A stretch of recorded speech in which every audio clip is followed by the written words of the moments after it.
Okay, welcome to Easy Podcast number 16.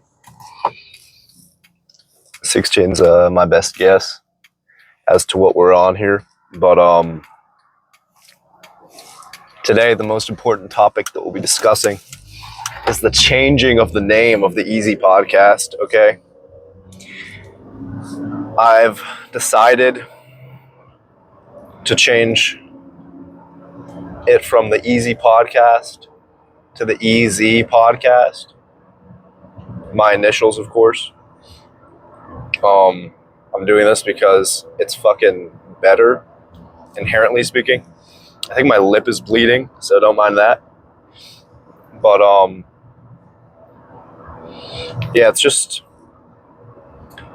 had to happen, had to happen eventually. Better sooner rather than later, because obviously this podcast is soon to completely blow up, become incredibly viral. Even more viral than it is right now, which I know is hard to even picture, but the point is that it's urgent that I change the name. So this will be the first EZ Podcast instead of Easy Podcast.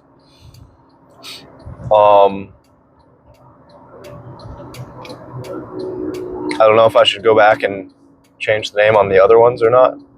I guess not, because then if you listen to this one, you would be like, what the fuck are you talking about? But anyway, my next topic is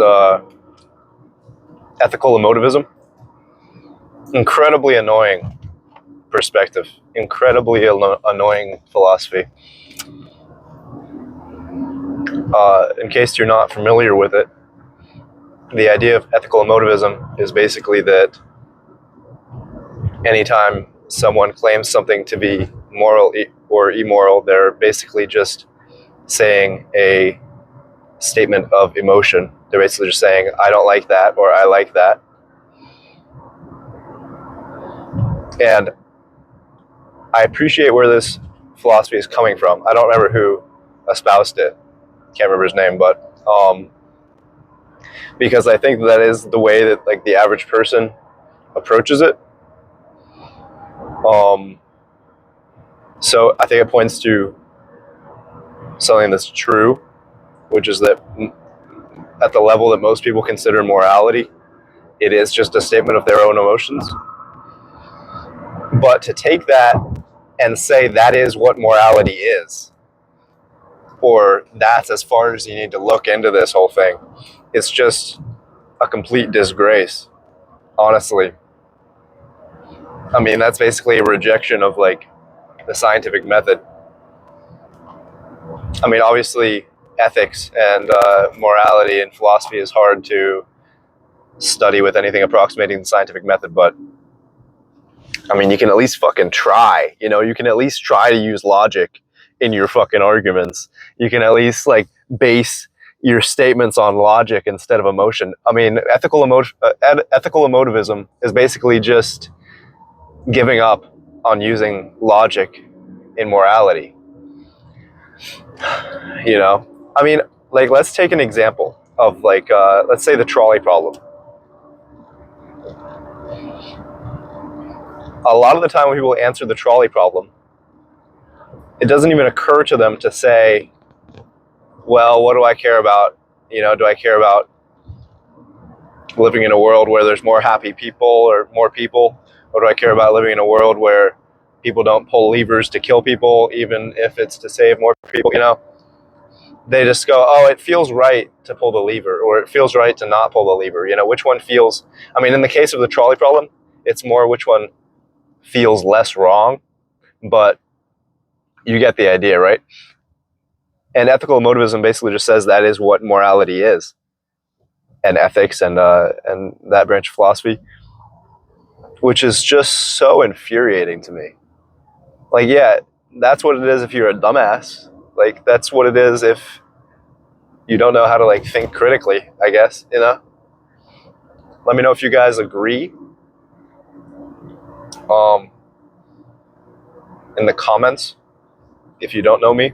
But let's face fact, everybody watching this podcast can just like DM me on Facebook Messenger or some shit. So if you want to talk about ethical emotivism, I would be interested in talking about it. Especially if you disagree. If you basically agree with everything I'm saying, then there's not much to talk about, I guess. But hey, we can bond over our hatred for it, you know? So, like, okay, here's an example. Here's something that pisses me off, okay? There's a YouTuber named Alex O'Connor, okay, known as the Cosmic Skeptic.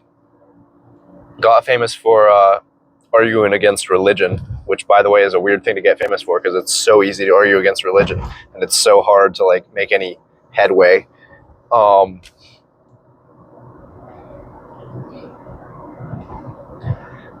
And he has gone through various different philosophies. It's been interesting to see his trajectory. Very into philosophy. He doesn't just talk about religion at all. In fact, it's not really his focus anymore, I would say. His focus is ethics, probably. And he now considers himself an ethical emotivist. And to me, that is such a disappointment. I mean, I am disappointed in this guy. I can't believe this. You know, I can't believe this. This is blasphemy. First of all, ethical emotivism is basically just fucking nihilism, which is fine. You know, nihilism is compelling or whatever, but let's just face facts. If you're saying that every moral statement is merely a projection of your own emotions, you may as well be saying there is no objective morality. I mean, that is a necessary part of that statement, right? And you know, many moral systems fall into this trap. Okay, like absurdism, stuff like that. You're just nihilism with extra steps. Like, you just don't want to say you're a nihilist because nihilism has, like, negative connotations. Let's be fucking honest. You're a nihilist. Okay? Like, absurdism, I don't remember all the details about absurdism, but basically it's like nihilism plus the world is silly and it's funny that we live here and, like, wow, how crazy is this? That's basically the upshot of absurdism, let's be honest. It's fucking nihilism, man. Just say you're a nihilist and you think that the world is fun. Same thing with ethical emotivism. Just say you're a nihilist and you think that most people get their perspective on morality from their own emotions, which is a very good argument. So just say you're a nihilist. You know? Don't try to, like, hide behind ethical emotivism. Because the problem with ethical emotivism is that it doesn't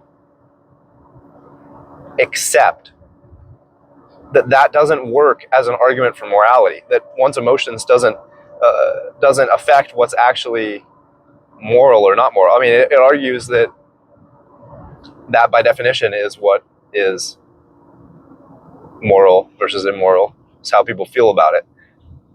But that's just stripping any possible objective definition for morality from even being in play. So if we accept that as the definition of morality, then we need a whole nother word for objective morality. Which honestly would be helpful in general, because a lot of the time when people talk about morality, they're basically talking about subjective morality. And, you know, you can say subjective, objective morality, but let's be honest, morality should be assumed to be objective.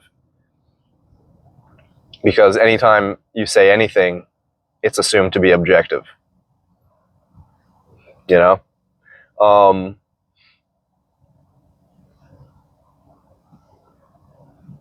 The sun is just molesting me in the eyes right now. I have an idea. There we go.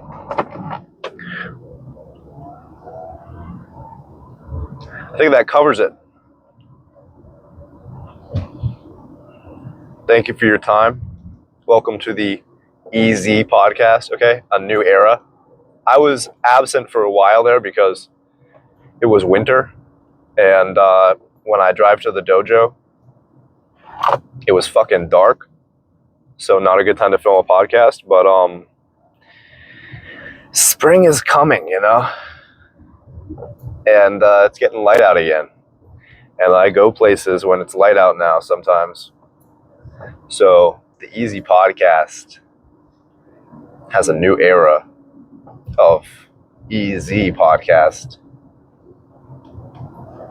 And I'm honored to have you all my many viewers, along for the ride with me. Thank you very much. Until next week.